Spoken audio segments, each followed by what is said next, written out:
Immunity task के दौरान विशाल, Shivani and Lavkesh इन तीनों ने दोस्ती की मिसाल कायम की है। जी हाँ दोस्तों, चलिए जानते हैं किस तरह से इस टास्क के दौरान तीनों ने एक दूसरे का साथ दिया। Hi everyone, welcome back to my YouTube channel review by Ishan. Bigg Boss की ऐसे लेटेस्ट अपडेट के लिए सब्सक्राइब करें हमारा चैनल, लाइक करें। जिस सिचुएशन में बिग बॉस ने इन तीनों को डाला था, यानी कि इस कैंपेन टास्क के दौरान एक दूसरे की बुराई करना है। जी हाँ दोस्तों, इस तरह से ये टास्क डिज़ाइन किया गया था और इन तीनों के लिए बहुत डिफ़िकल्ट टास्क है।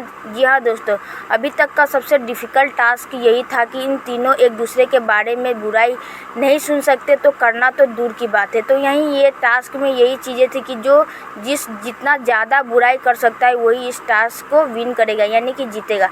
इस चीज़ को लेकर के इन तीनों को स्टेज पे जाकर के एक दूसरे का बुराई करना था। तो इसी दौरान लवकेश ने इतनी अच्छी बात कही दोस्ती को लेकर के। जी हाँ दोस्तों, लवकेश का कहना यह था कि दोस्ती तो मैं तुम्हें बताऊंगा, यानी कि विशाल को बताना चाहता था कि दोस्ती तुम मेरी देखी नहीं है, तुम्हें बाहर जाकर के पता चलेगा कि मैं कितना अच्छा दोस्त हूँ और मैं किस तरह से दोस्ती निभाता हूँ।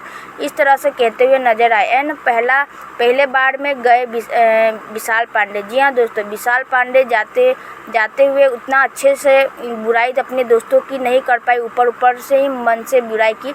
बस उस बुराई के से आइडिया लेकर के लवकेश ने थोड़ा ज़्यादा बुराई की विशाल पांडे की। और तीसरे राउंड में शिवानी कुमारी माइंड से नहीं सोचती, बस वो गेम के हिसाब से बहुत भर के अपने दोस्तों की बुराई कर रही थी। और पीछे से जो नेगेटिव ग्रुप है, यानी कि अरमान मलिक, उसे बहुत ज़्यादा चीयर अप कर रहा था।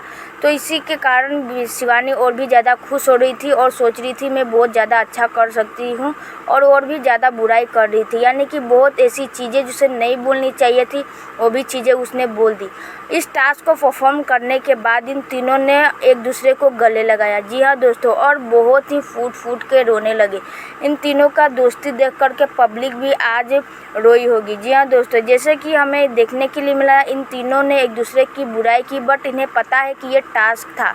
वैसे हम बुराई सुन नहीं सकते तो करने की दूर की बात है। वहीं सना मकबूल ऑडियंस में बैठ करके, यानी कि घर वालों के साथ बैठ करके इन तीनों को खूब सपोर्ट करती हुई नजर आई, चीयर अप करती हुई नजर आई।